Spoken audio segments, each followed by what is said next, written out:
Bom dia, Danet Day.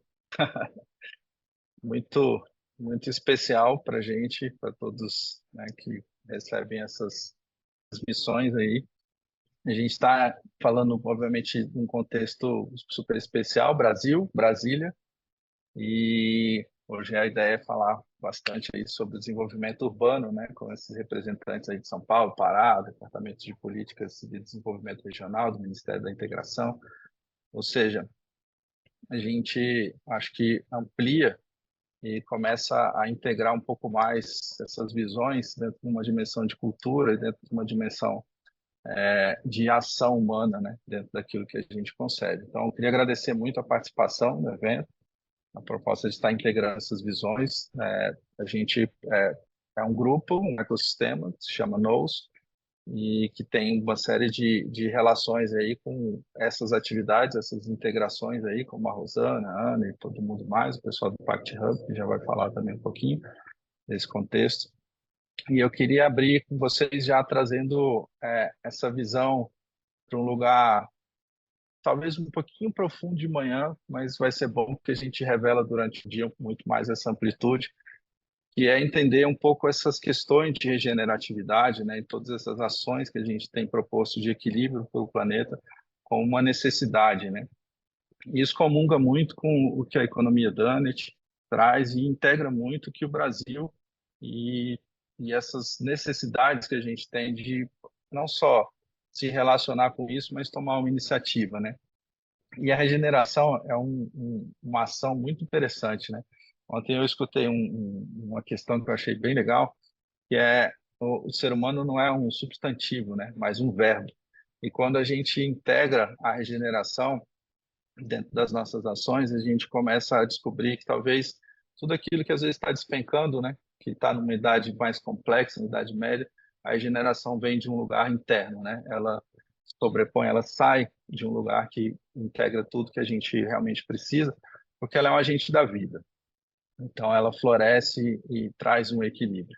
Então, eu queria trazer para vocês esse ponto de reflexão, para que a gente pudesse ter o coração um pouco mais alinhado a um lugar de esperança, olhar mais para as necessidades e menos para os problemas, para que a gente consiga integrar um dia tão especial, um dia tão de proponência de verbo, né, para que a gente possa comemorar juntos isso e de alguma forma iniciar as nossas ações muito conscientes das necessidades que a gente tem de equilíbrio e de ação sobre o planeta e as pessoas. Então, feliz dia do Dunnett, para a gente ter muito mais equilíbrio, muito mais harmonia, muito mais imaginário, imaginário possível, né? E não imaginário que tira essas perspectivas da gente. E é isso, passar a palavra aqui para a Bianca, para agradecer também em nome do Impact Hub, que está recebendo aqui em Brasília esse evento e anfitriando a gente. Obrigada, Daniel. Feliz dia da noite, gente.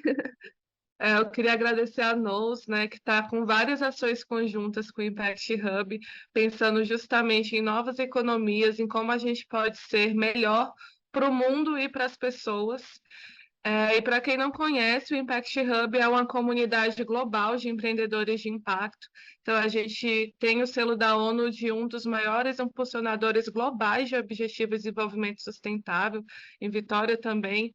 Eles estão sediando lá o Dunnett Day, então tem tudo a ver com as nossas ações. Aqui em Brasília, a gente tem uma pegada muito forte com a parte do poder público também. Uma das principais coisas que a gente faz é conectar atores, né? Então, conseguir trazer para a mesa os atores que a gente quer, para todo mundo conseguir falar, trocar e buscar soluções, é muito rico.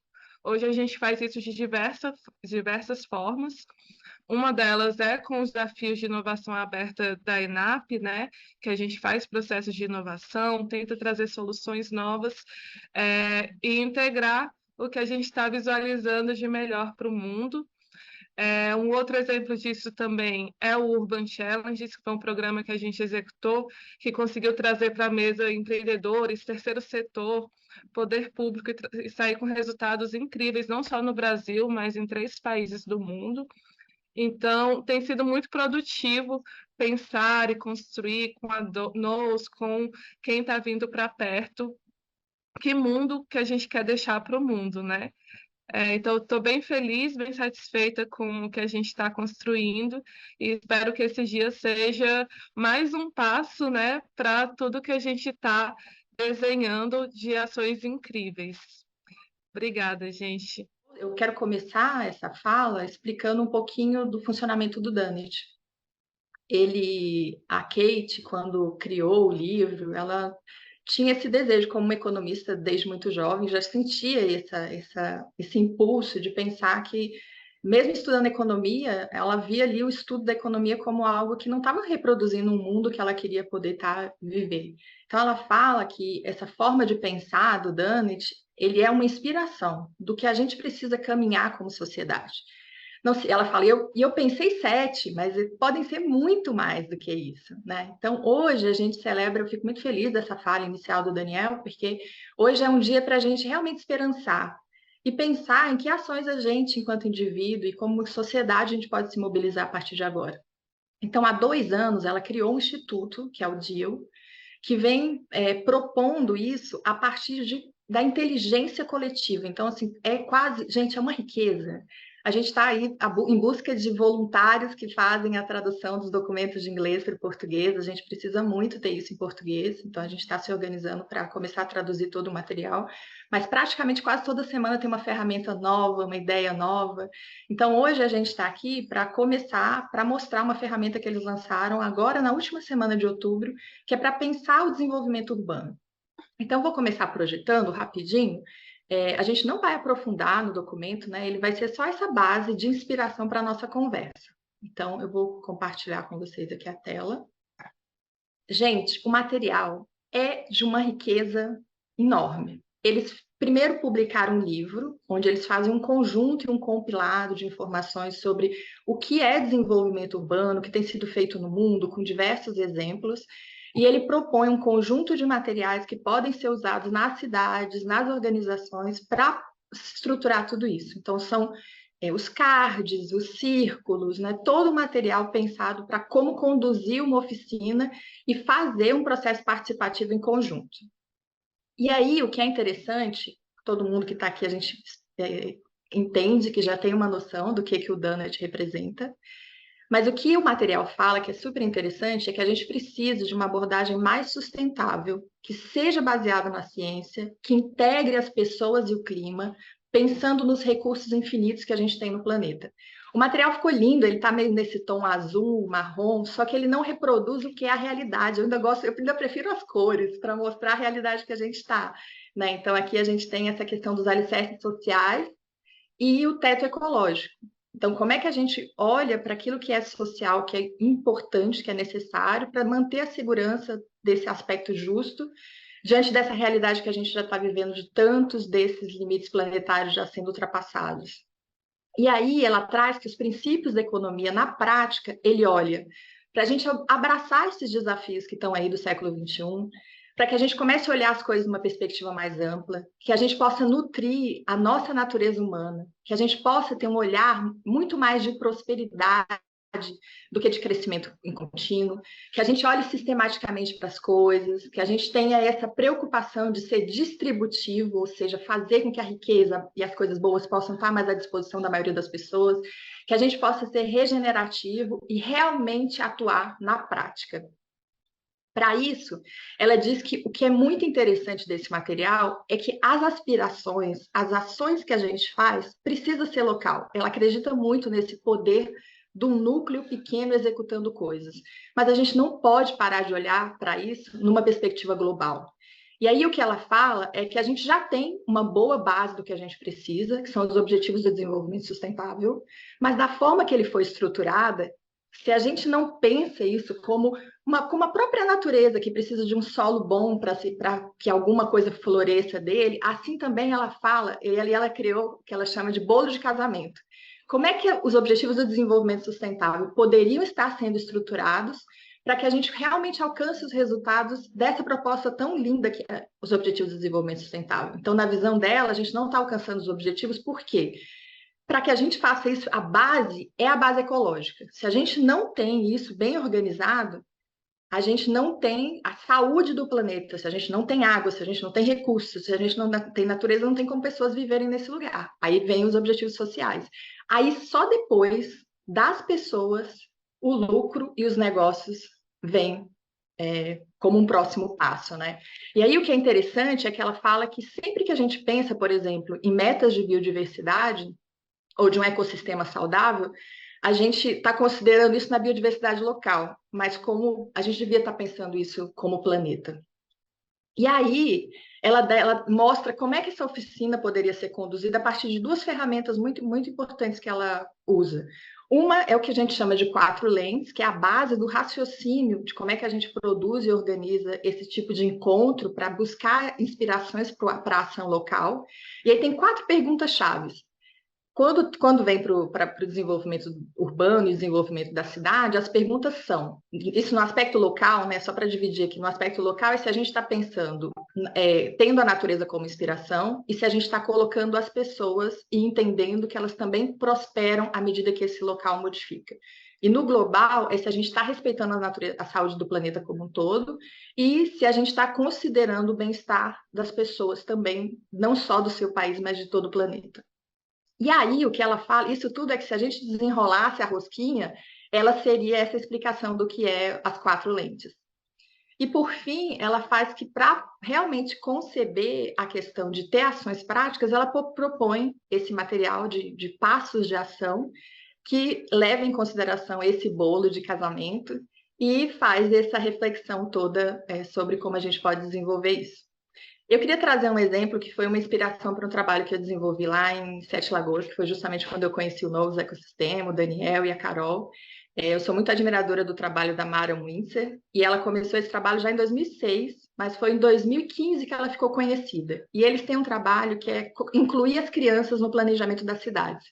E aí ela costuma dizer que toda vez que a gente inclui crianças e jovens, as cidades são mais divertidas, tem brincadeira, tem movimento, que é tudo que a gente precisa, mesmo como adulto.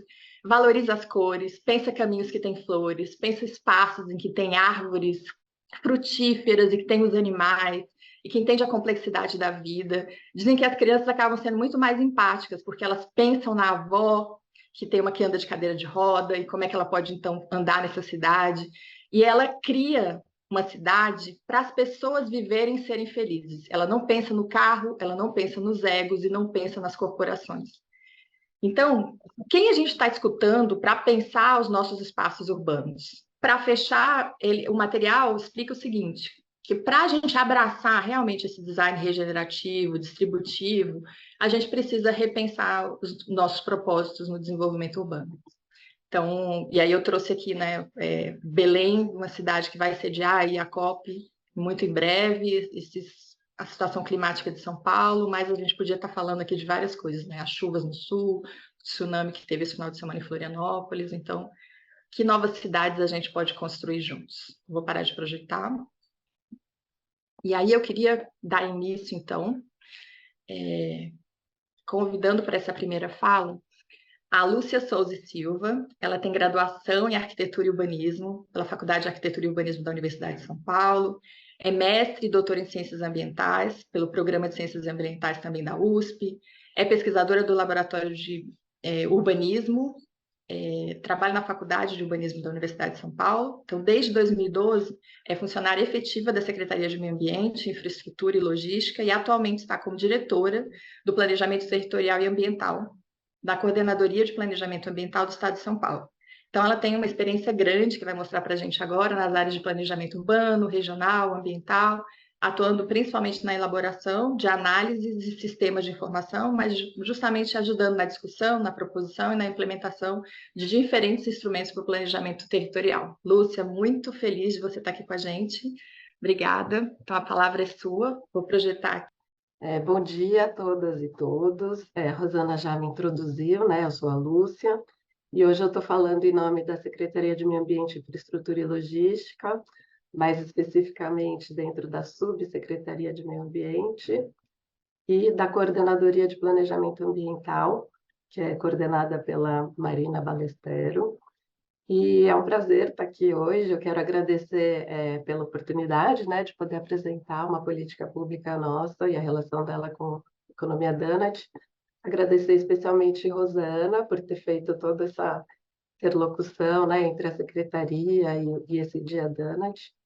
E eu quero agradecer também ao Gil Scatena, que foi uma pessoa super importante que esteve envolvido aqui na CPLA de 2015 até o começo de 2023, e que tem muita responsabilidade, na verdade, dessa construção, dessa interface entre os programas da Secretaria e a economia Donut. Pode passar.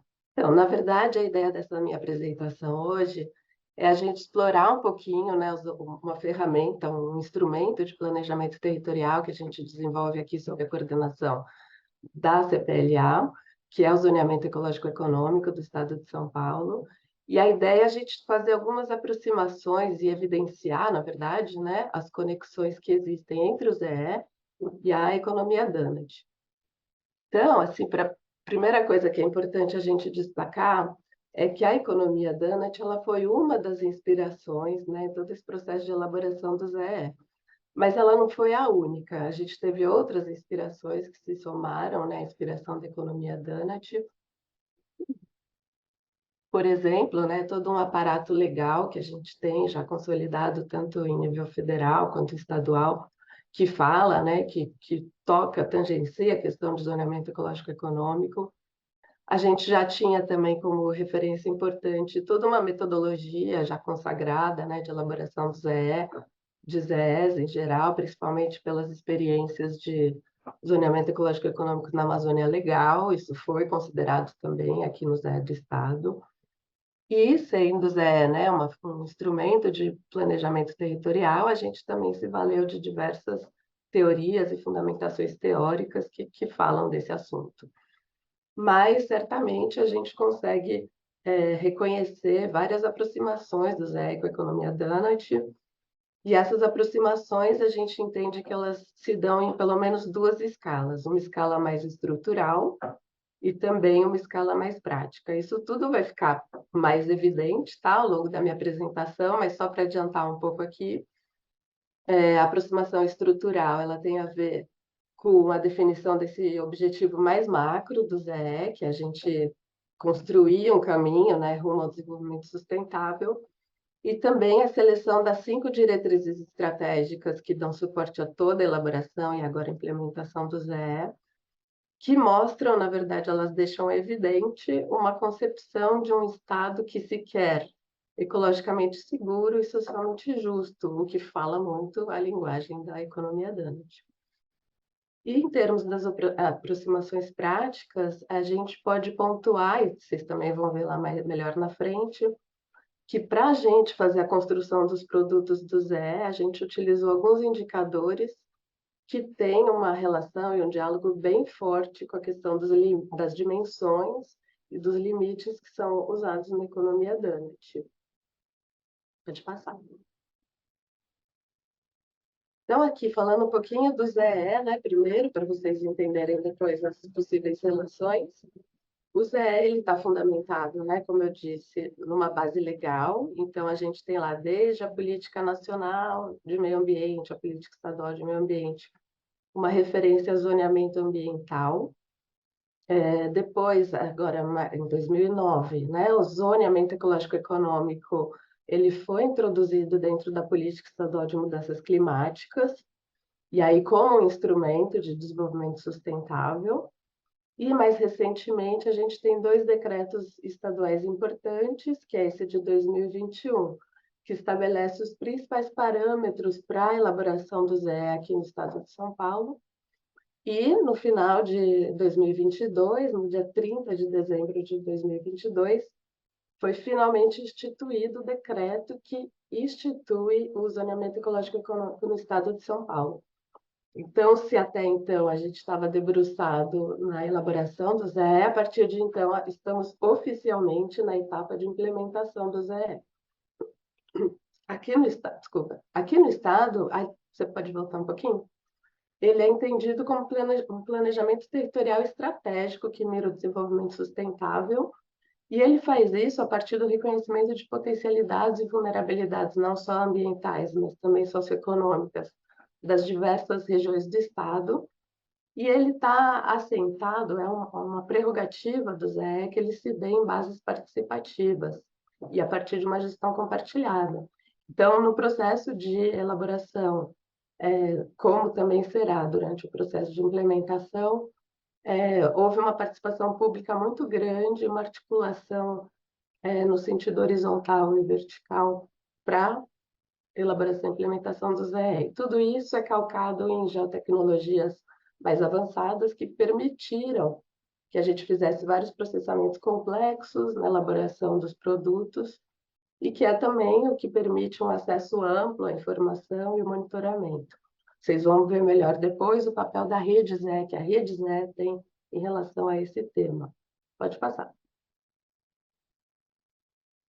Então, né, a definição do ZE, como consta lá no decreto que o instituiu, ele é um instrumento de planejamento ambiental e territorial, ele estabelece diretrizes de ordenamento e gestão do território, de acordo com as potencialidades e vulnerabilidades ambientais e socioeconômicas, ou seja, ele não é um instrumento de comando e controle, mas ele é um instrumento que fornece uma macro-orientação.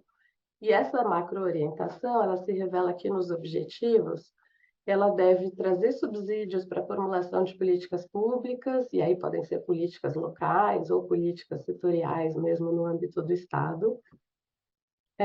Deve trazer subsídios para planejamento de investimentos públicos e privados, e ele fortalece a adoção de medidas de mitigação e adaptação às mudanças climáticas, e aqui reforçando o vínculo, né, que eu comentei, do ZE com a Política Estadual de Mudanças Climáticas. Pode mudar. Então, as 5 diretrizes estratégicas que eu comentei com vocês, elas são essas. A primeira é resiliência às mudanças climáticas, a segunda é segurança hídrica, a terceira é salvaguarda da biodiversidade, a quarta é economia competitiva e sustentável, e a quinta é redução das desigualdades regionais. Então, a gente observa aqui, na definição dessas diretrizes, que elas têm uma correlação forte com as agendas globais, algo que a Rosana comentou agora, né, na sua apresentação, e elas mostram também uma visão do Estado de querer garantir um espaço ecologicamente equilibrado e socialmente justo.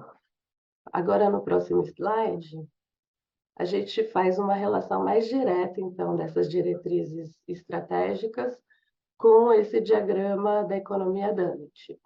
Então, a gente vê que as 3 primeiras diretrizes, que elas são predominantemente ambientais, mas não exclusivamente ambientais, elas têm uma relação bastante forte com o que é chamado aqui no diagrama da economia Dunnett de teto ecológico.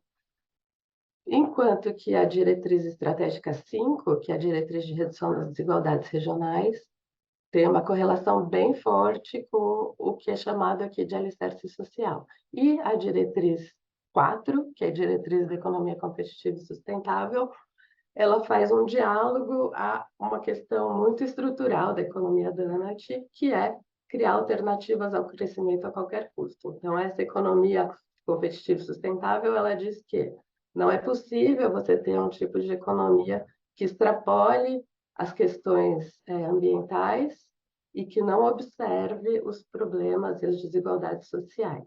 Pode passar. Aqui é para mostrar um pouquinho alguns dos produtos que foram desenvolvidos no ZE. Então, ele foi dividido em sua etapa de elaboração nas fases de diagnóstico, de prognóstico e de zoneamento. Na fase de diagnóstico foram produzidas as cartas síntese, que são, na verdade, um reflexo da situação atual do Estado em relação ao alcance de 4 diretrizes estratégicas, ficando de fora só de economia competitiva e sustentável, que, por sua vez, foi abordada por meio desse relatório técnico, que também compõe o diagnóstico. Em termos de diagnóstico, foram feitas várias cenarizações com horizonte de 2040, isso para as mesmas 4 diretrizes estratégicas que foram consideradas nas cartas síntese, e foram feitas também projeções climáticas nesse horizonte de 2020 e 2050, considerando variáveis relacionadas à temperatura e à pluviosidade. Então, esses dois produtos aqui de prognóstico, eles dão a lente de futuro do ZE, que é muito importante para o planejamento. E, finalmente, na terceira etapa de zoneamento, foi quando o Estado foi dividido em 9 zonas ecológico-econômicas, para as quais foram criadas diretrizes aplicáveis, ou seja, são recomendações para que o zoneamento ecológico-econômico consiga atingir seus objetivos. Pode passar. Então, aqui trazendo um zoom, né, um pouquinho em um dos produtos, que é a carta síntese. O que a gente vê aqui à esquerda é a carta síntese da diretriz 2, que é a diretriz de segurança hídrica. Esse mapa a gente interpreta da seguinte maneira: as áreas que estão avermelhadas e laranjas são aquelas porções do estado que estão piores em relação à segurança hídrica, e as áreas verdes são aquelas que estão numa condição mais favorável. E aí a gente faz uma relação bem direta também desta carta síntese do zoneamento ecológico-econômico com um dos limites que foi apontado aqui nesse esquema da economia Donut, que é o limite de retirada de água doce, que compõe o teto ecológico. Pode passar. E aqui, se a gente for observar essa carta síntese da D2, em comparação com um diagrama da economia Donut já completo, ou seja, com as cores, a gente vê essa relação de maneira mais explícita ainda. Sendo que aqui no diagrama, né, estão destacados em vermelho aquelas situações em que a condição social ela ultrapassou o que se considera o alicerce social, e aqui no último anel, né, desse diagrama da economia Donut, a gente tem as situações que extrapolaram também aquilo que é considerado o teto ecológico. Então, tem essa correlação explícita, né, em que a gente vê essa carta síntese com essas cores que são muito semelhantes a essas cores usadas no diagrama da economia Donut. Pode passar. E aqui é mais um exemplo, só que pegando uma outra carta síntese, que é da redução das desigualdades regionais, e que a gente vê, né, o desempenho das várias porções do Estado em relação a essa questão, e, de novo, uma correlação forte dessa diretriz estratégica do ZE com um elemento aqui, com o próprio alicerce social da rosquinha. Pode mudar.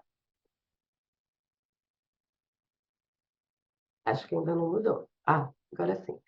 E se a gente pega, cada carta síntese ela foi construída pela sobreposição de cerca de 20 ou 30 indicadores, e aqui o que a gente está destacando são 2 indicadores específicos que foram utilizados na construção dessa carta síntese da diretriz 5, de redução das desigualdades regionais.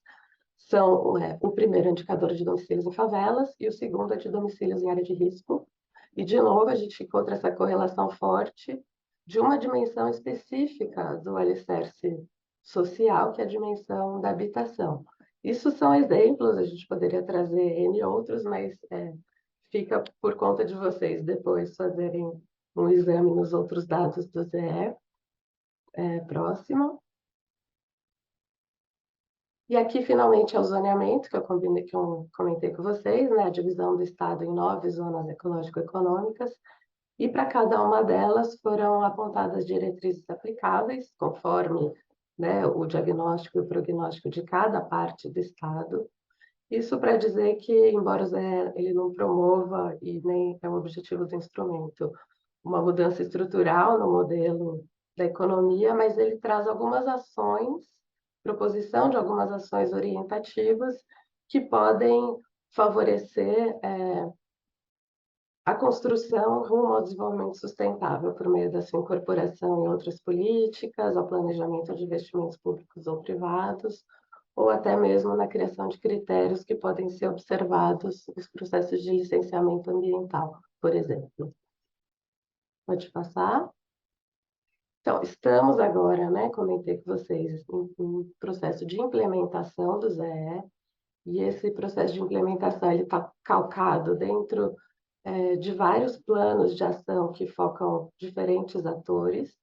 Então, a gente tem, por exemplo, um plano de ação junto com a Comissão Estadual de Zoneamento Ecológico e Econômico, que atualmente é formada por 12 pastas do governo do estado e está em processo de reformulação para chegar em 15 pastas, mas a gente tem vários outros alvos nesse plano de implementação, e o que está acontecendo agora, no presente momento, é um foco grande no plano de ação junto aos municípios por meio desse programa de capacitação. Então, a gente está fazendo capacitação com técnicos municipais, numa rodada pelo estado de São Paulo, em cada uma das 9 zonas. E o grande desafio, né, que a gente tem junto a esses técnicos da administração municipal é fazer com que, pela ação governamental local, a gente possa, pela apropriação, né, do ZE e das diretrizes estratégicas e aplicáveis do ZE, é fazer com que os técnicos municipais possam fomentar políticas e investimentos públicos mais sustentáveis, justos, equilibrados e que estejam atentos à qualidade de vida. Todo esse diálogo, né, que eu vi, que eu tenho mostrado aqui, que mostra essa correlação entre o ZE e a economia donut, é um diálogo que já vem sendo construído, né, há algum tempo, e ele acabou gerando a inclusão do ZE dentro da plataforma DEAL. Então, vocês veem, né, no mapinha lá da esquerda, o número 2, é que o ZE, junto com alguma outra política, é um dos instrumentos de gestão governamental que está incluído lá dentro da plataforma Donut. E o que a gente gosta de frisar também é porque o zoneamento ecológico econômico é um instrumento flexível e, portanto, eu acho que a gente tem muito ainda a afirmar essa conexão, sobretudo depois dessa apresentação que a Rosana fez, né, de um documento novo.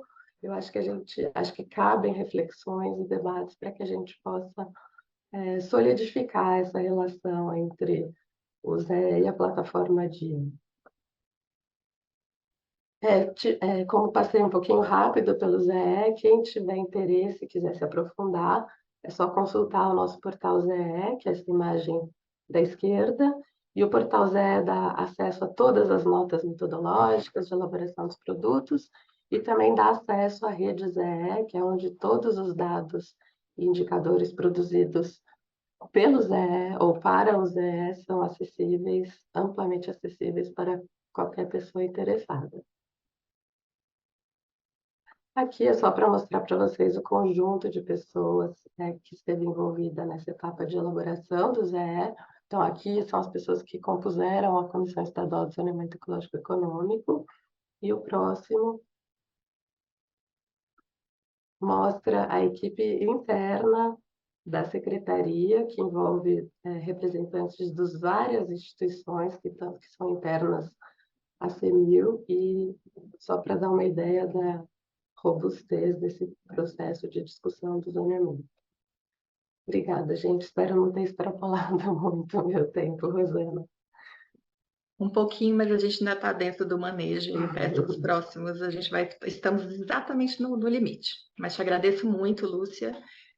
Vou parar de compartilhar aqui. A gente já se organizou aí no nosso aqui para que a nossa próxima fala a gente possa ser projetada pelo Luiz. Então, eu queria pedir a gentileza do Dr. João Mendes da Rocha Neto continuar essa fala com a gente. Eu vou pedir para vocês que, por favor, se vocês já quiserem, aproveitando o frescor aí, anotar suas perguntas no chat, a gente vai deixar todo mundo fazer suas falas e aí a gente abre para discussões e para resposta das perguntas. Não fiquem à vontade de interagir pelo chat. Então, o João, ele possui graduação em Geografia, o bacharelado, e tem mestrado e doutorado em Administração Pública pela Universidade Federal do Rio Grande do Norte. Já concluiu seu estágio de pós-doutorado junto ao Centro de Estudos e Gestões em Ordenamento Territorial da Universidade de Coimbra. É professor do Programa de Pós-Graduação em Administração da Universidade de Brasília, atua nas áreas de Administração Pública e Políticas Públicas, é especialista em Políticas Públicas e Gestão Governamental, e agora está como diretor do Departamento de Políticas do Desenvolvimento Regional e Ordenamento Territorial do Ministério da Gestão, dentro do Ministério da Integração e Desenvolvimento Regional. João, é uma alegria muito grande estar aqui, muito obrigada por a gente poder te ouvir e por você estar aqui partilhando todo o seu conhecimento com a gente. Então, por favor, fique à vontade. Obrigado, Rosana. Obrigado, Daniel. Eu não sei se quem é que vai subir aquele único slide, só para a gente ter um roteirinho aqui para eu Sim, conversar com vocês. o Luiz vai projetar. Tá bom. Então, assim, é uma satisfação participar dessa iniciativa, né? Um feliz dia, Donut. Eu conheci bastante mais dessa eu diria assim, dessa frente esperançosa de desenvolvimento. Eu vou chamar de uma frente esperançosa de desenvolvimento porque tem uma proposição interessante, né? E a gente vai falar um pouco aqui, né, exatamente daquilo que é o, dentro do Ministério, né, o que a gente vem tendo de preocupação. Eu vou falar um pouco do Ministério da Integração e daquilo que a gente tem de frentes aí, mas também falar de outros ministérios, né, que talvez estejam nesses elementos que a gente vai colocar aqui. Pode virar para a próxima, só para... Então, assim, o nosso departamento e a nossa secretaria, né, e particularmente o meu departamento, né, que eu dirijo, ele é um departamento responsável pela formulação de políticas, né, e programas no desenvolvimento regional e ordenamento do território, né? Para a gente, e não é a primeira vez que eu ocupo essa diretoria, nem essa posição, mas nesse momento, né, a gente teve, eu acho que uma pós-pandemia, eu acho que os estados nacionais e o Brasil não era diferente, né? Tiveram uma virada de chave na questão da compreensão daquilo que deveria orientar uma agenda de políticas públicas. E quando a gente assume, né, na atual gestão, eu conversando muito com quem estava acima de mim, a secretária, ministro, e também com a minha equipe, a gente começou a pensar na possibilidade, né, de ter, digamos, iniciativas ortodoxas, né, de combate às desigualdades, mas também de ser disruptivo, não só na questão de como enfrentar, né, mas também nas possibilidades de enfrentamento às desigualdades. Então, esses 5 elementos, eu acho que eles estão por trás de tudo que a gente tem construído, ou que vai ainda, a gente tem alguns processos em construção dentro do departamento e da secretaria, mas eu gostaria de falar rapidamente sobre cada um deles, porque eu acho que tem muito a ver com a proposta Donut de desenvolvimento e dessa discussão que hoje vocês trazem aqui. Então, acho que um primeiro ponto que a gente tem que pensar é diversidade e inclusão. E por que que a gente fala de diversidade e inclusão? A diversidade, para a gente, né, como somos uma unidade de formulação de políticas públicas, se a gente avançar, né, na discussão de desenvolvimento, sem pensar em incluir os indivíduos, na realidade, a gente não vai estar fazendo nenhuma inflexão. A gente vai estar perpetuando um modelo que nos trouxe até aqui, inclusive, né, de políticas que, mesmo quando se propunham a desenvolver, não promoviam a inclusão. Então, e quando a gente fala de um território tão complexo como é o Brasil, esse processo de inclusão tem facetas diferenciadas, né? Quando eu falo de inclusão em grandes cidades, né? E aqui a gente está discutindo também desenvolvimento urbano, né? Eu estou falando possivelmente não só de sujeitos que habitam suas áreas periféricas, mas a periferia não somente compreendida do ponto de vista espacial, mas a periferia dos sujeitos que não estão incluídos ou que não têm acesso à cidade, né? E aí, para isso, não precisa a gente ter distanciamento geográfico, né? A Lúcia, que é de São Paulo e é arquiteta e planejadora urbana, sabe muito bem que nas áreas centrais de São Paulo nós temos uma parte da população que a gente poderia chamar de periferizada do ponto de vista, digamos, de participação no processo de crescimento e de desenvolvimento da cidade mais potente do Brasil, né? Então, esse aqui é um ponto. A diversidade também, para a gente, vem acompanhado da possibilidade de pensar que alguns dos programas ou daquilo que a gente está construindo, a gente também vai precisar ter um olhar para povos e comunidades tradicionais que não são exclusivamente o nosso foco, isso está no mandato de outros ministérios, como o Ministério da Igualdade Racial, como o Ministério dos Povos Indígenas,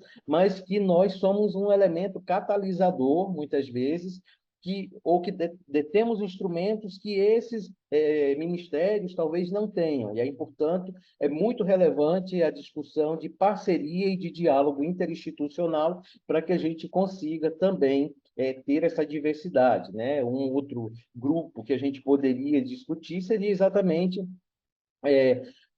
os grupos LGBTQI, a P+, né, que hoje há uma discussão também muito importante sobre como incluir essas pessoas, né, em atividades econômicas que não sejam somente aquelas que, historicamente, têm legado elas a uma posição, digamos, uma visão preconceituosa da sociedade brasileira, né? Esse outro elemento, que a gente chama de natureza e qualidade de vida, para nós é muito relevante. Não há como se discutir qualidade de vida sem que a gente tenha esses elementos da natureza ou preservados, ou, quando já muito agredidos, pelo menos, né, digamos, que a gente internalize algum tipo de solução para mitigar o quadro de degradação que alguns deles vão apresentar.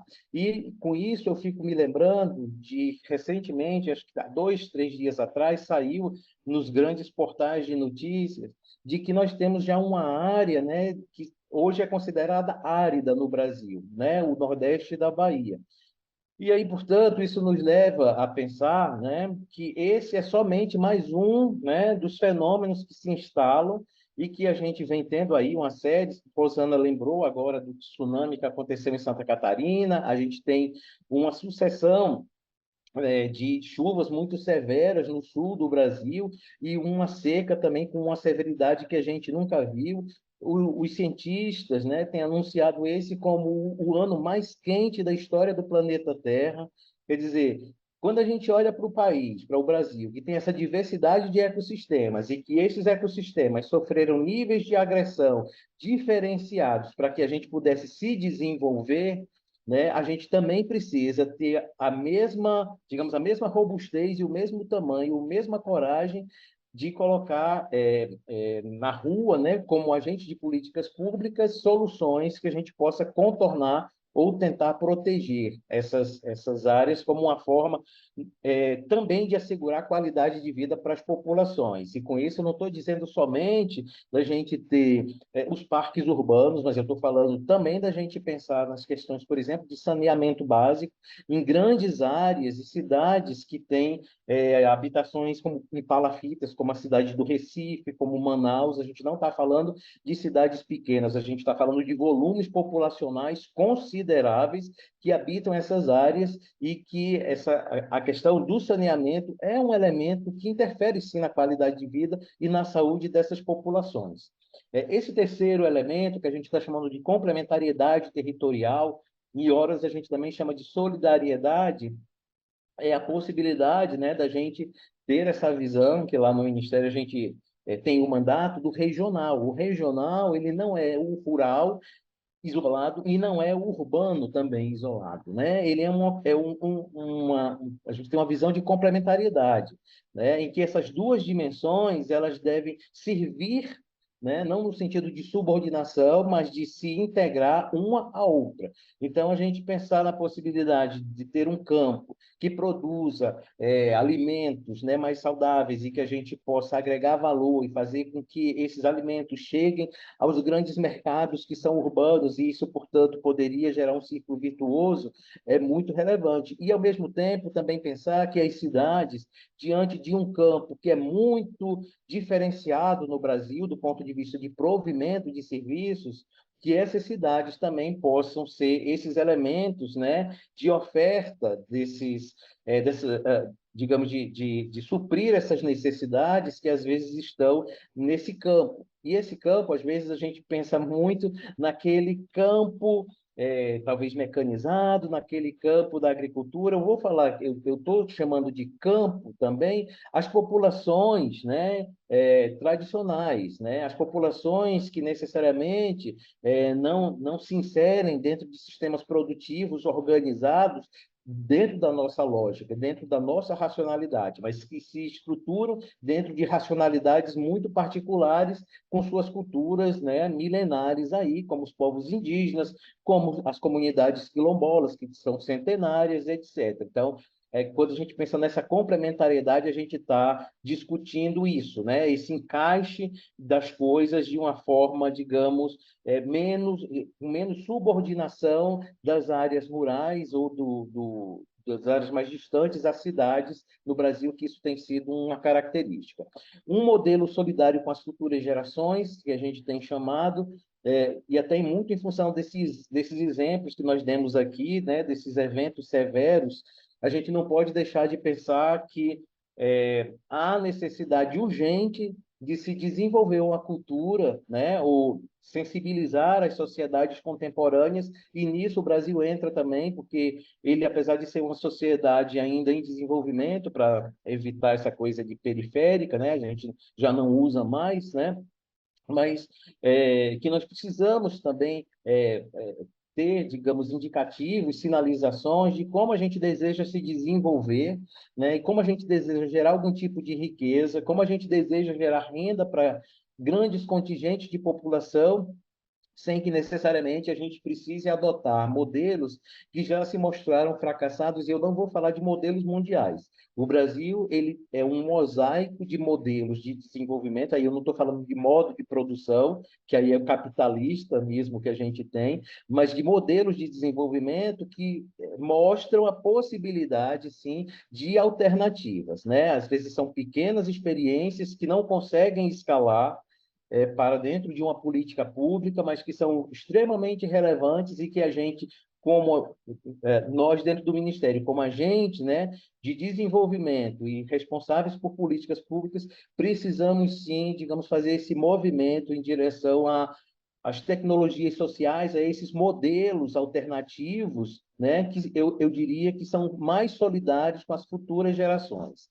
Né? E, por último, né, eu vou aqui chamar a atenção do que a gente chama, do que a gente tem denominado de serviços públicos para cuidar. Né? E isso requer uma visão nova, né? E aí eu vou olhar basicamente para dentro, né, do Estado brasileiro, da administração pública, numa perspectiva de que a gente precisa mudar e deixar de ser em si mesmado, autorreferente, e pensar para que o serviço público existe. O serviço público existe para servir, para integrar, né, para, digamos, cuidar das pessoas, né, naquilo que... E a gente sabe que dentro de uma sociedade tão heterogênea, né, essas entregas, né, que a gente precisa fazer para os indivíduos, eles vão variar muito, né? Nós ainda temos um volume populacional muito expressivo de pessoas em vulnerabilidade extrema do ponto de vista social. E aí, portanto, essas entregas, né, elas precisam ter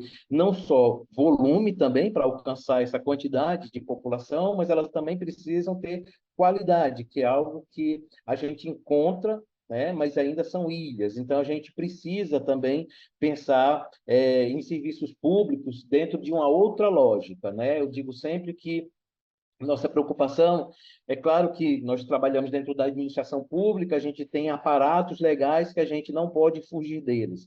É a questão de economicidade, mas eu digo também que a gente precisa ser inovador, né, e precisa ter essa visão e essa empatia, né, por quem está na espera, no aguardo daquilo que a gente tem que entregar. Então, assim, em linhas gerais, eu acho que aqui eu deixo alguns recados que hoje estão por trás das iniciativas que o Ministério vem construindo, e que eu entendo que no cômputo geral, no seu conjunto, acho que caminham para essa proposta, né, do Donuts, que vocês de forma tão interessante nos apresentaram. Muito obrigado. Muito agradecida, João. Vou pedir então que as pessoas continuem colocando as perguntas. A gente já tem uma pergunta para a Lúcia ali. Então, dando sequência, vou apresentar então o professor, Bruno Soeiro Vieira. Ele é bacharel tanto em ciências contábeis quanto em ciências jurídicas.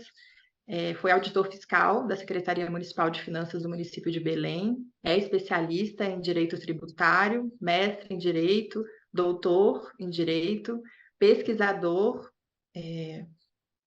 ex-professor do programa de mestrado e doutorado, mas atual pesquisador do Grupo de Pesquisa em Financiamento em Políticas Públicas e Desenvolvimento da Amazônia.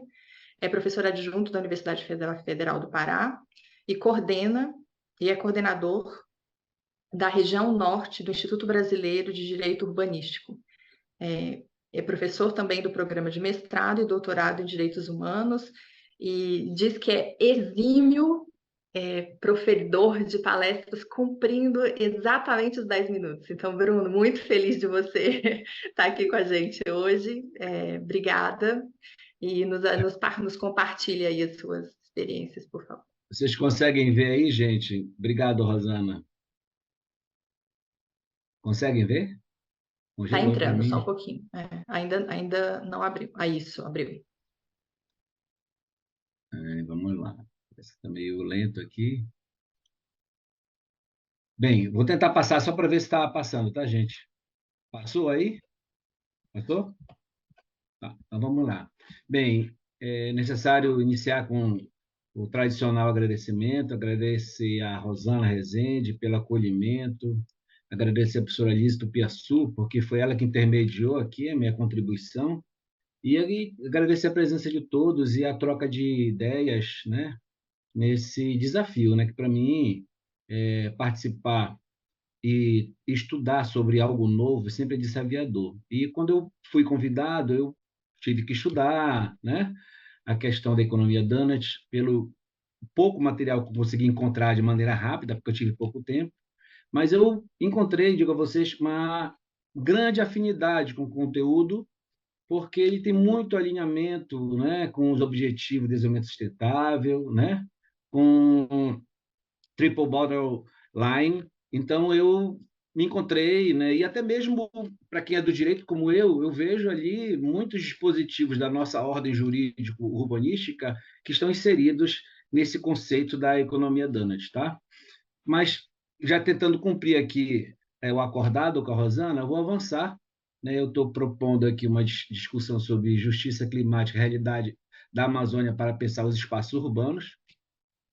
Inicio falando, né, para tentar desmistificar a ideia de que a Amazônia é um vazio, né? Não existe população, né? Aquela ideia que precisa ser refutada sempre. E aí o IBGE nos aponta que a Amazônia Legal tem 27 milhões de seres humanos, né? E esses 27 milhões, eles se notabilizam, né? Cadê? Vamos passar por pessoas que moram na beira dos rios, são os ribeirinhos.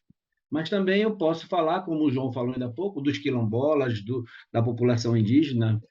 Mas também eu digo que essa população que habita na Amazônia Legal, ela é notadamente urbana, né? Então, um percentual muito grande desses seres humanos habitam as manchas urbanas, os territórios urbanos, e por isso que ganha relevo, né, fazer essa menção, e no contexto do que eu propus tratar com vocês, tá?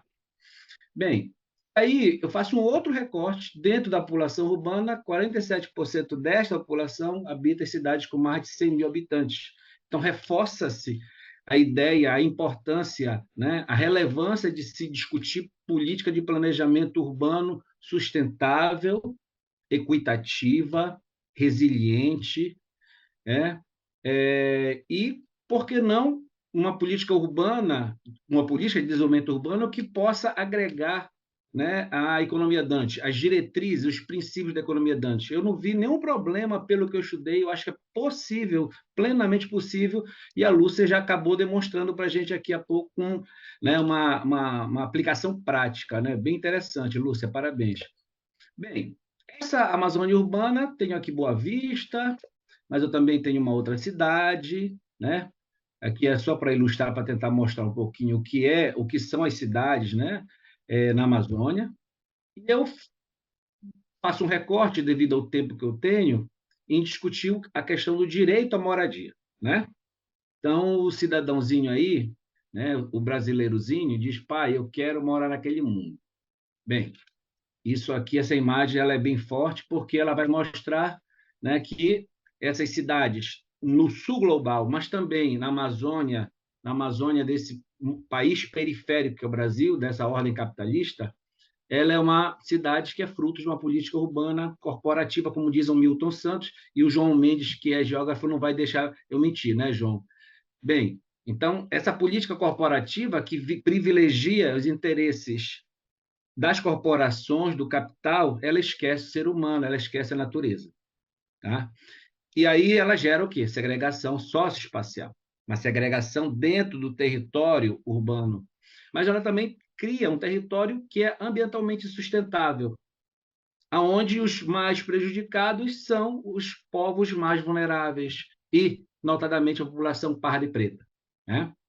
E também, né, esse modelo ultrapassado, né, que deve ser criticado sempre, ele vai gerar, sim, injustiça climática e injustiça racial. Perfeito? E aí, de que maneira, né, nós podemos enfrentar isso? E aí você já conhece essa imagem, eu tenho certeza, né, para reforçar que existe nesse modelo corporativo, não na Amazônia, mas aí em São Paulo, essa segregação socioespacial latente, evidente, mas também digo que temos aqui na Amazônia, que é uma imagem muito parecida, né? Eu tenho aqui em Manaus essa imagem, né? Que ainda bem que o rio ainda não foi retificado, né? Porque o padrão, né, da política urbana, pelo menos em Belém, das cidades aqui do Pará, é retificar o rio, concretar o leito do rio e transformar o rio urbano em um canal. Isso é muito nefasto ao meio ambiente, né? O rio deixa de cumprir as suas funções urbanas, até mesmo a função de contemplação, a função do transporte. Né? Belém, por exemplo, é uma cidade que tem diversos rios urbanos que foram totalmente transformados, com exceção de um em valas. Né? Isso é muito triste ver isso na Amazônia. E aqui está Belém. Olha aí a diferença do rio urbano retificado. Né? E aí, nas duas imagens, eu mostro para vocês a segregação socioespacial. Tal como São Paulo, eu também encontro na Amazônia. Né? Portanto, eu posso definir que isso aqui é meio que um padrão de política urbana, de segregação, de expulsão dos mais vulneráveis para a periferia, para a borda da cidade. Espaço esse que, infelizmente, se notabiliza pela baixa ou nenhuma infraestrutura urbana, que faz com que aqueles que lá habitam tenham baixíssima qualidade de vida. Tá? Bem, aí qual seria essa principal causa? Bem, como tem que ser objetivo, eu elegi aqui o valor da terra urbana. Né? O valor da terra urbana é diferente do valor da terra no ambiente rural. 1.000 metros quadrados no ambiente rural é muito diferente de 1.000 metros quadrados no ambiente urbano. O 1.000 metros quadrados no ambiente urbano, como aqui o mapa de Belém, ele é muito mais valorizado, sobretudo nas áreas que têm infraestrutura. E essa valorização também decorre de uma coisa chamada especulação imobiliária, que precisa ser combatida, precisa ser regulada, precisa ser freada por quem? Pelo poder público municipal. E o poder público municipal tem ferramentas, tem todo instrumentos, tem armas que podem conter essa especulação imobiliária que aumenta o valor da terra, e aumenta o valor da terra faz com que quem tem pouca renda, no país e em cidades tão desiguais, sejam expulsos para espaços onde a dignidade da pessoa humana é posta em risco. Né? Então, essa é uma urgência nas cidades, né? E a economia donut, no meu modo de ver, pode ser aplicada para enfrentar a segregação socioespacial, para tentar fazer com que esse paradigma de política urbana seja modificado, perfeito? E aí, qual seria a solução? Aplicar os instrumentos urbanísticos no primeiro olhar, né?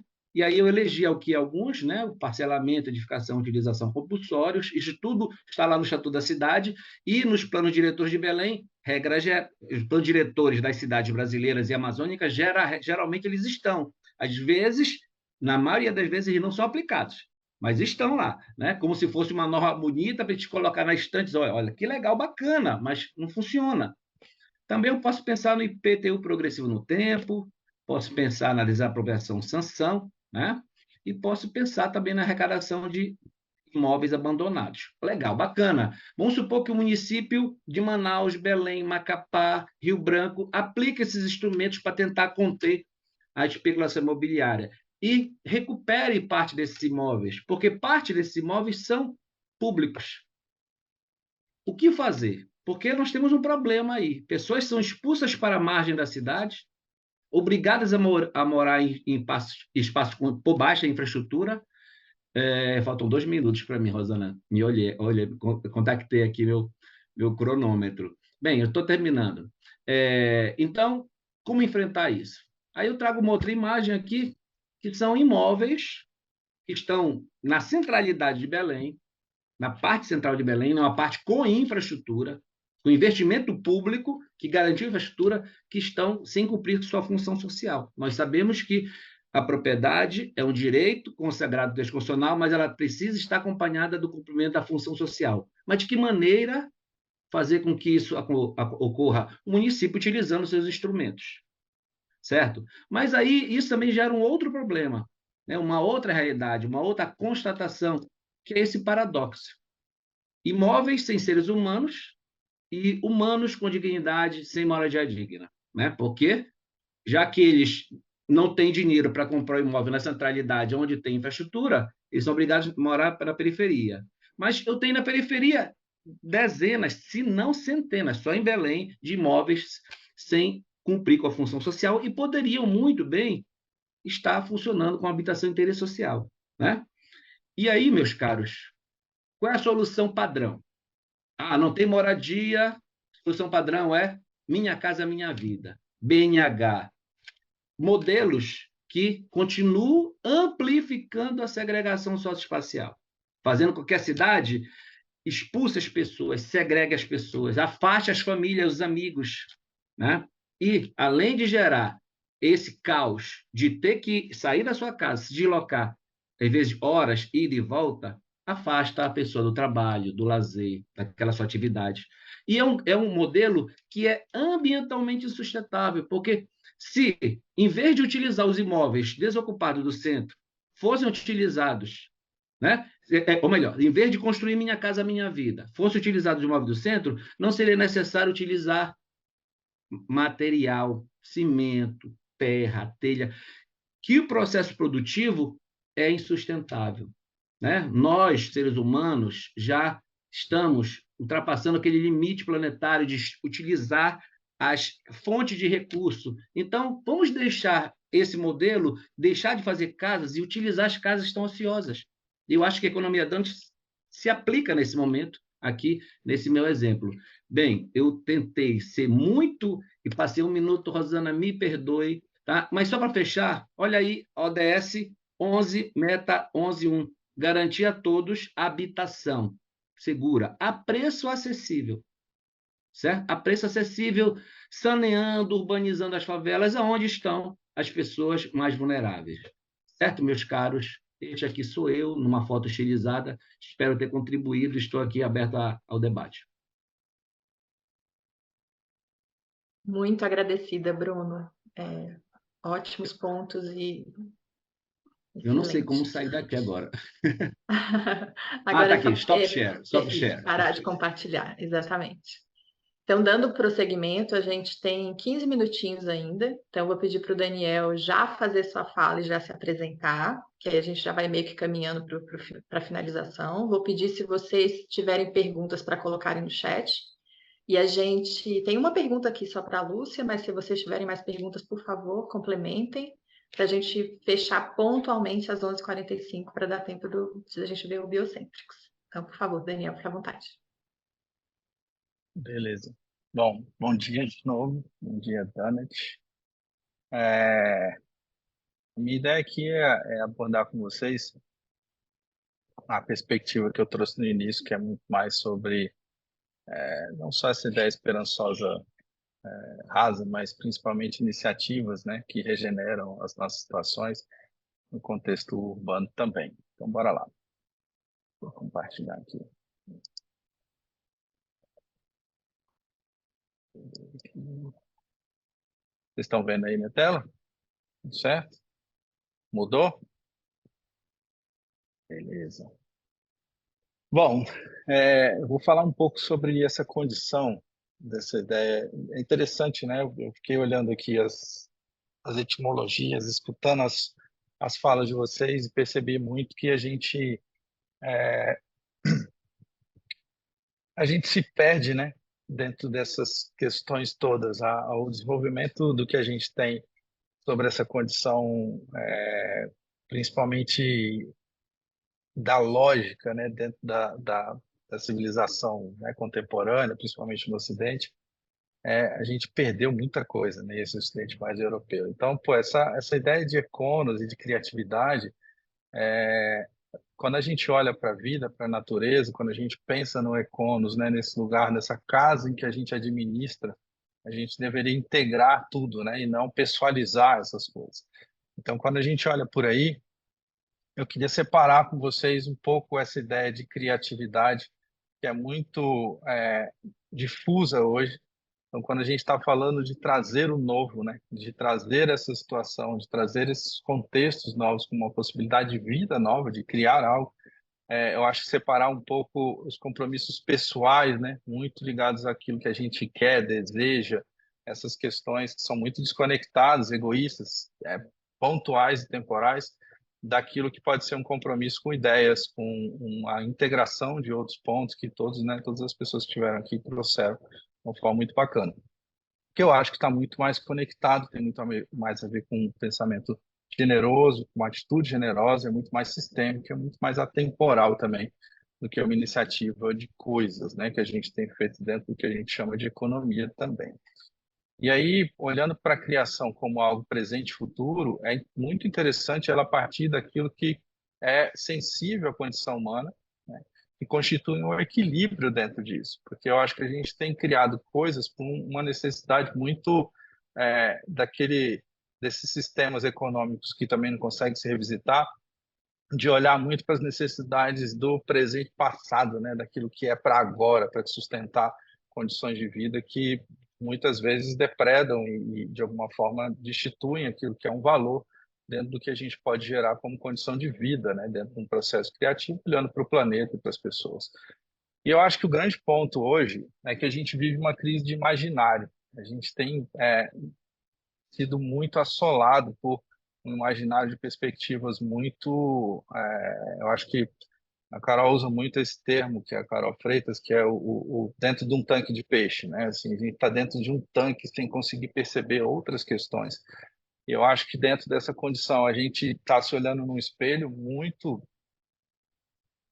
alto, egóico, e dentro disso a gente está gerando, redesenhando a paisagem humana para uma condição realmente catastrófica. Mas eu acho que nessa perspectiva, o ponto assim mais importante que a gente tenha como objetivo mesmo, como processo de consciência, é justamente constituir algo que olhe para esse todo, né? E não para que fique, obviamente, ligado só às necessidades pessoais, né? Então a gente precisa olhar o outro como uma questão. E eu acho que a gente tem tido um momento muito difícil, onde a gente consegue imaginar o fim do mundo, mas não consegue imaginar o início de outro. E aí eu acho que é onde a gente precisa ter uma atenção e a condição do urbano, né? O urbano é aquele onde a pessoa habita, né? O lugar onde o cidadão está. E o cidadão é uma condição de estado, né? Que vem dentro da condição lá da Grécia, dos romanos, tal. Sim, mas e isso separa a gente da natureza, isso separa a gente do planeta, ou seja, essa delimitação do que é urbano, daquilo que é a necessidade de vida do planeta, separa a gente. Será que é isso? Será que a gente não se enganou dentro desse processo aí? E é evidente que, pelos desequilíbrios que a gente está vivendo, a gente está bem enganado. Então, é possível. Isso aqui é Singapura, eles estão desenvolvendo vários projetos com uma condição de integração entre essas necessidades, né, do planeta, das pessoas, uma série de iniciativas assim. Isso aqui é um projeto na Coreia, onde uma área, uma região de Seul, né, distante do centro, integrou, antes era uma avenida que passavam carros, e eles pegaram esse lugar que tinha assolado um rio, colonizado um rio, né, colocado terra em cima do rio, eles colocaram esse espaço, esse ambiente. E a gente tem um erro muito grande em achar que quando a gente tira a utilidade das coisas, a gente perde no princípio econômico. E olha os tanto de ganhos que a gente teve quando a gente olhou para outras necessidades. No princípio ambiental, olha a condição de contenção dos fluxos de inundação. Ou seja, eles têm uma previsão para quase 200 anos de processos de integração disso. Aumentou a biodiversidade em quase 700%. A gente reduziu o calor urbano em quase 3 graus dentro daquele contexto, mais de 3 graus, né? De 3 a 6 graus quase. Reduziu a poluição do ar. Nível social, a gente teve uma relação de integração das pessoas, um aumento, né, muito maior de pessoas integrando esses espaços. Então, a gente aumentou esse número de passageiros, de ônibus, as pessoas querendo, né, de alguma forma estar. A gente atraiu 64 mil visitantes diariamente. Dentro desses, 1.400 são turistas, gerando uma renda absurda para o contexto.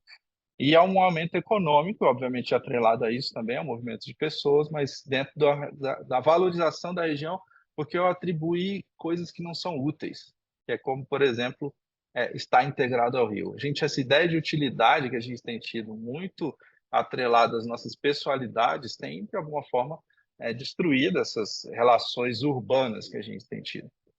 Então, com isso, muitas cidades do mundo têm procurado achar soluções criativas, ou seja, soluções que integram as pessoas, e aí dentro da perspectiva de criatividade ampla e não, né, reducionista, a ambientes e contextos que fazem com que a cidade se torne de novo um lugar onde essa delimitação não é mais sobre uma apropriação estruturada que a gente tem muito, eu acho, da visão da industrialização. Assim, o lugar da cidade é muito mais um parque industrial do que um lugar para as pessoas viverem integradas ao planeta e às suas necessidades.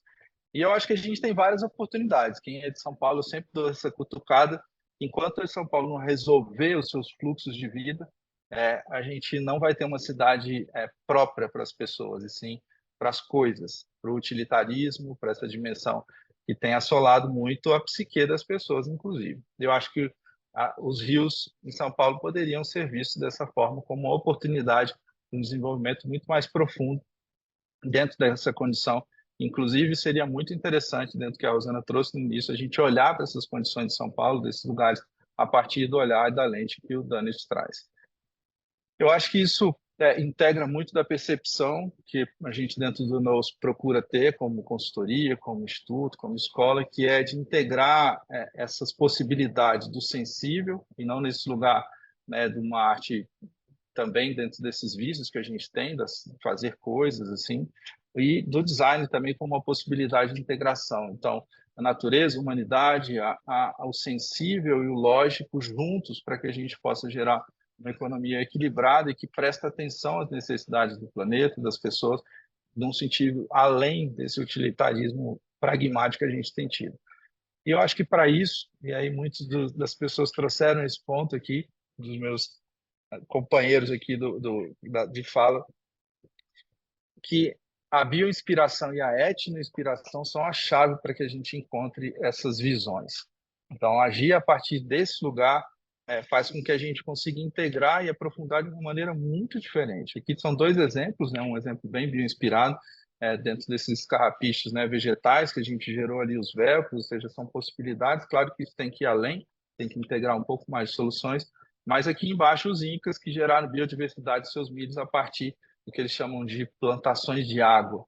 Eles conseguiam fazer isso dentro das suas cidades, hein? Isso aqui está dentro de Cusco. Então, a cidade tinha um outro lugar, uma outra urbe dentro dessas civilizações que foram tão desenvolvidas ou mais do que as nossas.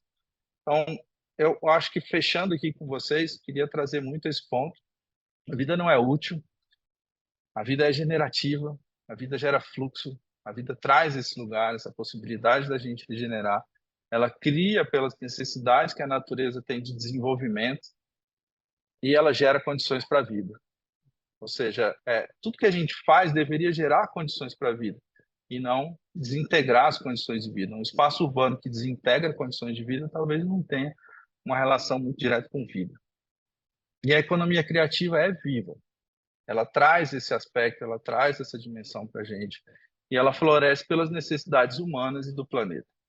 Então, eu queria fechar muito nesse ponto com vocês, de que a gente reflita muito mais o que é o urbano, o que é criatividade dentro de uma dimensão que expande as nossas necessidades pessoais e egoístas e atrela muito mais essa possibilidade de um desenvolvimento e tira esse utilitarismo, esse pragmatismo e insere a gente dentro dessas condições todas, que eu acho que o Dunnett opera exatamente nessa linha e é exatamente por isso que a gente está aqui.